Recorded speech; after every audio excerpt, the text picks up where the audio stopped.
Fade Saquon Barkley. That's not something a lot of people are saying this offseason, but hopefully more people are thinking after this video. What's up, everyone? It's Eric, aka Doc, coming at you from the Triple Play YouTube channel and telling you why, just like a haircut, you got to fade Saquon Barkley. So let's begin by looking at his 2022 ADP. And this is probably the lowest it's ever been. And between ESPN Fantasy Pros and Yahoo, a consensus of RB17 with an ADP of 34, 35. So in his 5-year career, this is the most realistic you can get him in terms of draft capital. So you might be wondering, if I can get him the lowest I ever will, why are you fading him? And I'll tell you why, but I want to start off with some of the good news for Saquon going into this season. They have a new coaching staff, the Giants. Brian Daboll is an improvement over Joe Judge. I think that goes without saying, coming from the Bills organization, just more stability there.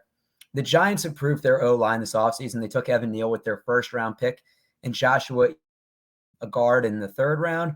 And they have an easier schedule. The Giants have the 29th hardest schedule. And for those that remember, to begin the season last year, Saquon had a really rough beginning of the season. And that was kind of baked into his ADP. People knew that the first 3 or 4 weeks would be tough sledding. But now I'm going to dive into why I'm fading Saquon. And the first is, let's just look at the workload right there. He's at 849 career touches. Now, keep in mind, he did miss a majority of the season with a torn ACL. And even with that, that's 19th among active players. And only Nick Chubb has more touches with players in that draft class. And just looking at players that have career touches in that range, James Conner, Chris Carson, and Austin Eckler.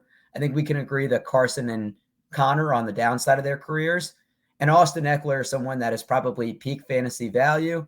So I just wanted to kind of give you the good and bad, but know that range of where he is going in terms of career touches. But look, Saquon's value is high because of the explosiveness when he burst onto the scene as a rookie in 2018. That year, he had 740-plus yard runs, which was the most since AP had 8 in 2012. And if you remember, that was the season he rushed for over 2,000 yards on there. That same season, he had 16 rushes that were 20-plus or more yards, tied with Derrick Henry, most in the last 8 years. And Derrick Henry was that season that he had 2,000 yards. In addition, he was great in the receiving game. 5 20-plus yard catches and 2 40-plus yard catches. Now, remember, in that season, he had 91 receptions on the year.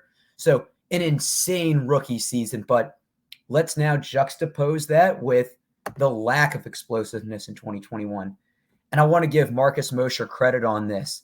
And what it is the lack of explosiveness, or how often did a running back create a big play in 2021 with a minimum of 100 touches? And an explosive play counts as someone that has a 10 or more yard rush or a 20-plus yard reception. So if you look in the bottom right-hand corner, Saquon is last at 4.9% behind Zach Moss, Mark Ingram. So I know offensive line puts a big part of that, but you got to put it on Saquon also. And look, let's just kind of look into why he might not have the lack of explosiveness, or why he did have the lack of explosiveness. And broken tackles by year. So 2018, he had 352 touches, 43 broken tackles. In 2019, he had 269 touches with 24 broken tackles. Remember, he did tear his ACL in 2020, first game, so I'm not counting that. But 2021, he had 203 touches, but only 8 broken tackles. That's a huge drop-off. And looking into that, I think the big reason that we're looking is the injuries. And this is the red flag, hence the red background. But this is what really scares me from him.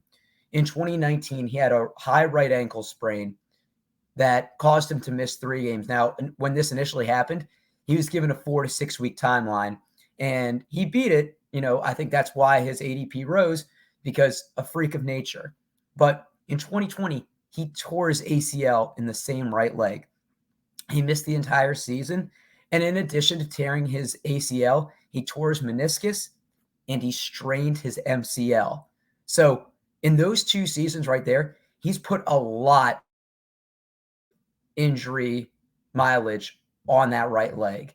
And kind of like we saw with the Tariq Cohen, if you've read the Players Tribune that he had, it wasn't just a torn ACL. So that might have been what in the news, but there was more damage. And in 2021, a left ankle sprain that caused him to miss 4 games. So when we look back at Saquon's explosiveness in 2018, he probably isn't going to have that same explosiveness in 2022 based on all of these injuries. And that's where so much of his fantasy value came in. That's a big, big reason why I'm fading him. And the shelf life for running backs is short, as we've seen with Todd Gurley, where you can be the RB1 and then drop off to being out of the league 2 years later. Now, everybody's saying, but with this new offensive coordinator, he's going to have more role in the passing game. And that's true. But is that necessarily a good thing? For PPR, yes. But if we're looking at the metrics, once again, 2018, he had 91 receptions and only 4 drops. So 3.3% of his catches he dropped. 2019, 52 receptions and 4 drops. Once again, that that drop percentage went up. And in 2021, a career low in receptions, also played less games, but 6 drops. So yes, the PPR volume might be good, but the fact that he's dropping more passes doesn't speak well to me. So you might be saying, all right, you're giving me all these reasons to not draft Saquon. Who are you going to draft instead? So in terms of running backs, I would take J.K. Dobbins. I know he's coming off a torn ACL himself, but I think the Ravens' offense fits better with him coming back, being in a run-first heavy offense and less mileage. I would take Josh Jacobs. The Raiders didn't pick up his 5th-year option, and just like Saquon is set to hit free agency potentially after this year. But I think with the addition of Devontae Adams, that they're going to stack the box less. And I would take David Montgomery as well, just for the sheer volume that he will likely get. I think the offense is going to be better with Justin Fields under center. And others, if you're not looking for running backs, I like A.J. Brown. I think he's going to be a target hog. Philly didn't trade and sign him to an extension to not throw him the ball. Keenan Allen playing with a great quarterback. I know he's had injury prone and issues in the past, but I think that those days are behind you. Once again, PPR darling. Kyle Pitts, if you're looking to get a top tier tight end, he's going in that range. And I would even say Josh Allen in a single quarterback league. He was QB1 last year. He's been pretty durable. The Bills are expected to have one of the best offenses in the game. So if you can get someone that you know is going to be durable, I have no problem taking Josh Allen over Saquon.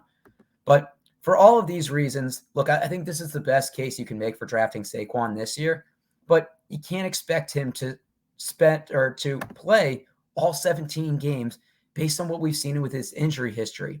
With the lack of explosiveness, the name value, and what we saw in 2018 is exactly why he is still getting taken in the vicinity that he is. So for all of these reasons, I'm fading Saquon Barkley. But I'm interested to hear your thoughts. Please comment below. Are you fading Saquon? Do you like him at his ADP? Let me know. And for everybody that watches Triple Play, thank you for tuning in. Please subscribe. We'll catch you guys on the next.